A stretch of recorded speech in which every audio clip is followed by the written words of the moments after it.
Hey, Dan Pastorelli here. Well, this morning we had the CPI number come out. That's the Consumer Price Index, and holy smokes, was it hot!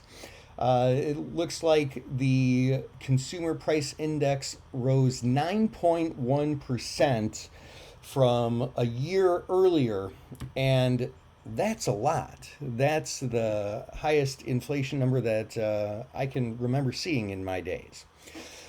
Now, that said, we kind of need to break it down just a little bit to understand it a little bit more. Of all the different products and services and things that they factor into that, all are not necessarily created equal. They're a little bit sector based. Now, when we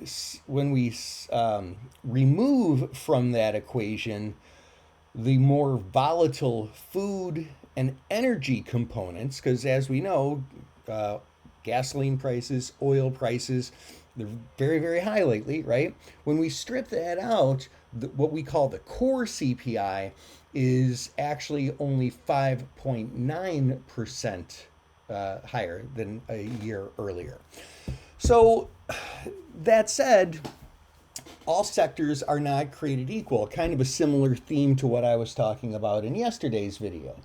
If we also look at rents are rising at a higher rate than they have in the past 30 years as well.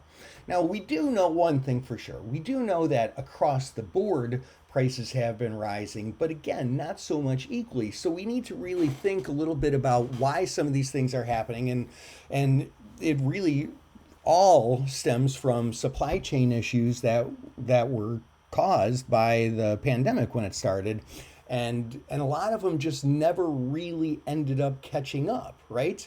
That's why we have some of the oil problems. That's why we have a shortage in inventory in houses, which is getting a little bit better. But when there's a shortage of inventory in houses, then people are buying fewer houses because the cost of them went up a great deal, and now they're renting, and that's driving up rent prices. So, like, just looking at the surface number of 9.1% just doesn't really tell you enough of the story to make any good decisions when it comes to doing your trading. So we're going to talk more about this as we move forward.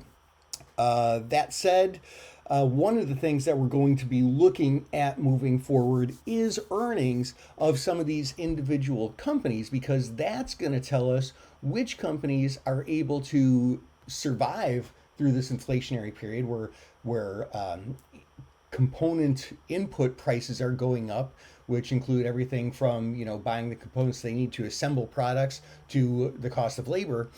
Which companies are better able to weather that storm, and which are really going to be getting punished severely by inflation. So this is a really important earnings season. I'm going to be doing a webinar on earnings, and I would like you to see it, and that the place to register for that is going to pop up right after this video is over. This is Dan Pastorelli, Trade Smart.